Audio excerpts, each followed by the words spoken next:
Hello and good night. Welcome to another bedtime story. This story is meant to help you sleep or to relax your mind.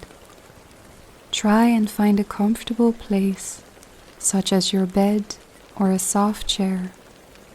If you feel comfortable, you can close your eyes now. Try and let go of the day as we begin our tale. Tonight's story is Aladdin. Far, far away, in a land where the sunbeams are much hotter than here, there once lived a boy named Aladdin. The boy came from a poor family, and most of his free time would be spent roaming around the marketplace, looking at all the beautiful goods and enjoying the hustle and bustle of ancient city life. One day, during his marketplace wanderings, he bumped into a fascinating man who looked like a nice and kind person at first. As they were strolling through the city together, the man told Aladdin many exciting stories of adventures he had had. The boy hung onto his every word and had no idea that the man was an evil wizard who was trying to gain his favor. He saw him as a friend, or maybe even the father he had never known. Aladdin lived alone with his mother in a shack. When Aladdin returned home that evening, he told his mom about his new friend straight away. His mother wasn't happy about his newfound friend and warned him to be cautious. Not all people were honest and kind-hearted, she said. Aladdin, of course, didn't listen to his mother, and the next day he went to meet the man again, eager to hear more tales of mystery and battles and glory. This time, as the sun set, the wizard took the boy for a walk a bit further out from the center of town. When they passed the city walls, the man showed him a snake charmer who played his flute and made his cobra dance to the rhythm of the song while Aladdin was watching. It was already dark by the time they arrived at a mysterious door in the middle of the desert. Aladdin started to get nervous, and it occurred to him that his mother might have been right. But the wizard asked the boy for a favor in the kindest voice. Something valuable had been stolen from him, a golden lamp, and it was lying hidden in the cave behind the door. The door was too small for the man to go through, so he was hoping Aladdin would help him. When you hear me saying a spell, you'll have to open the door and enter, the wizard explained. Be cautious though, the passage is going to be full of traps. You must tread carefully and not pick anything up except the golden lamp. It'll be at the far end of the tomb. Cave, he corrected himself quickly. Just take the lamp. Don't touch anything else. Aladdin had a few questions. He didn't entirely understand what he was about to do, and he could have sworn he'd heard the old man saying, "A tomb." It didn't sound good. But suddenly, the wizard started reciting the spell. Aladdin hesitated for a while, so the old man grabbed the door, pulled it open, and nudged the boy in. The boy was scared, but he walked down the stairs to the very bottom of the tomb, where he saw heaps of gold. Remember, Aladdin was very poor, so this was indeed a sight to behold. He had never seen such incredible riches in all his life. Everywhere he looked, there were golden jewels and goblets and vases and statues. Don't stop. Bring me the lamp. The wizard's voice echoed angrily around the chamber, as though he was inside. Aladdin obeyed and hurried to the far end of the passage where a golden lamp stood proudly on a pedestal. He grabbed it and turned to head back, but his eyes fell on a golden ring inlaid with sapphires and rubies. He picked it up, slipped it on his finger, and made for the door. As soon as he touched the ring, the ground started to shake and rumble like an earthquake. "Quickly, boy, throw me the lamp," the wizard shouted. "The tomb's about to close." Aladdin rushed to the door, but it was already closing. "Give me that," said the wizard, reaching out. "Help me out and you'll get the lamp," said Aladdin. He wasn't going to be tricked this time. The wizard had no choice. He grabbed Aladdin's arm and pulled him out.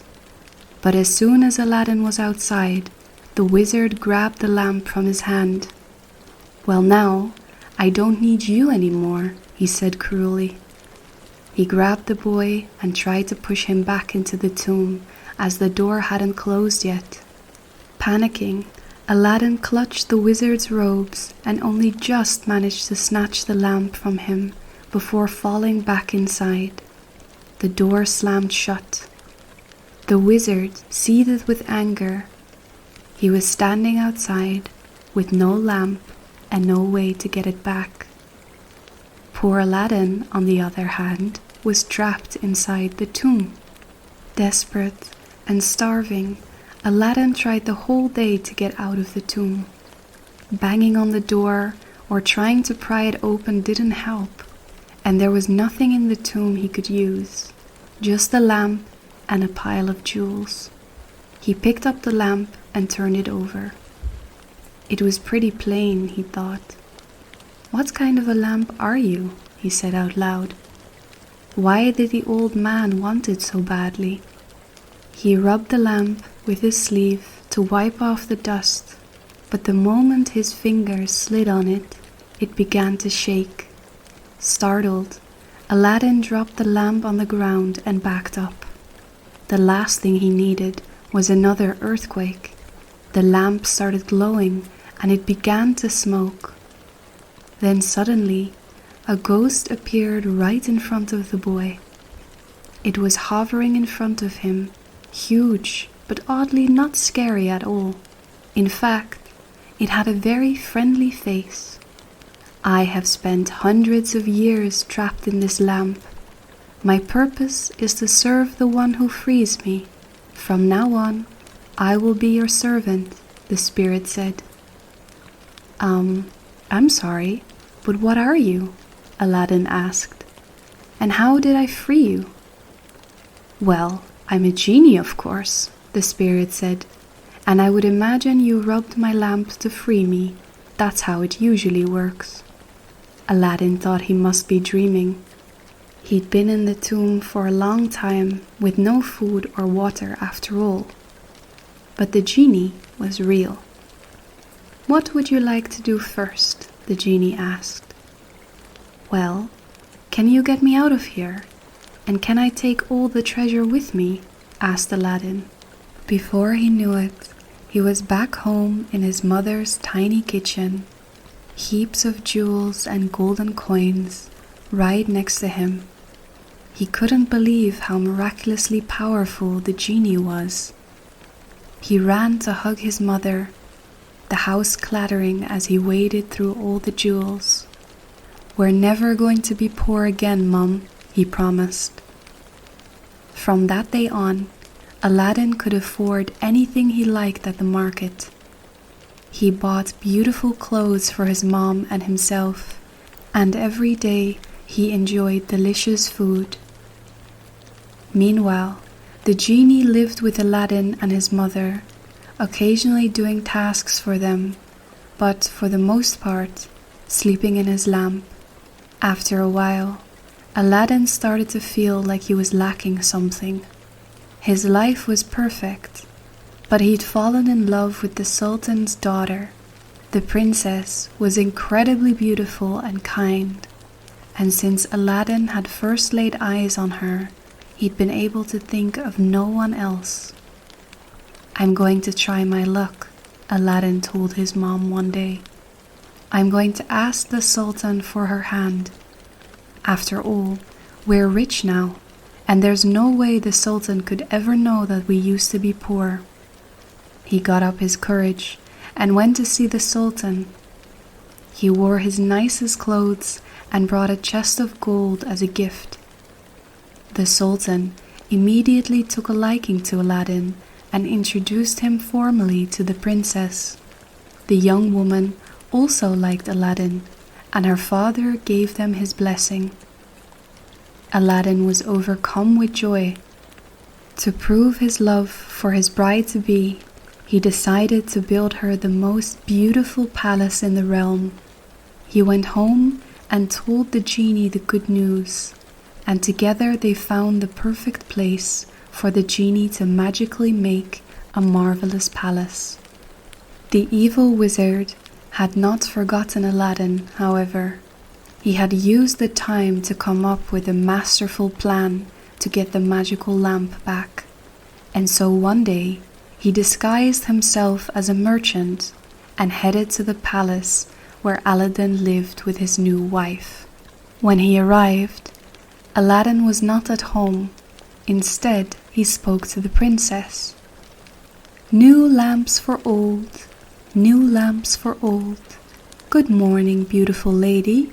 I'm offering this beautiful new lamp decorated with rubies and sapphires in exchange for any old one covered with dust you have at home," said the wizard. "How about that one over there?" He pointed at the genie's lamp. Of course, the princess had no idea that it was a magic lamp, and it seemed perfectly reasonable to trade it for a nicer lamp. The moment the old wizard held it, he cackled maliciously, polished the lamp to wake the genie up, and ordered him to take him, the princess, and the palace to the country where he had come from. You can imagine Aladdin's shock at returning home to find no home. As soon as he found out what had happened, he leaped on his horse and galloped away in search of his beautiful wife. He rode and rode, but he had no idea where the wizard had taken her. He got off his horse, feeling as though he had failed, but suddenly he remembered that he was still wearing the ring he had found in the tomb. If the lamp was magical, maybe this ring was as well, he muttered to himself. He polished the ring and firmly said, "Bring me back my beloved wife and our palace." Suddenly, the dust started rapidly swirling around him. More and more whirls formed until it became a sandstorm. And, just like that, the palace materialized around him, and his wife fell right into his arms. Aladdin and his wife rejoiced. Aladdin called his guards, and together they captured the wizard and threw him into the dungeon forever. From that day on, nothing but happiness filled the palace walls. Aladdin never forgot that once he had only been a poor street urchin, and he and the princess made sure to rule kindly and responsibly, and always take good care of their people. The end. Thank you for listening to this bedtime story. I hope you enjoyed the tale tonight. If you did, please like the video and subscribe to the channel for more audiobooks and tales to come. Until next time.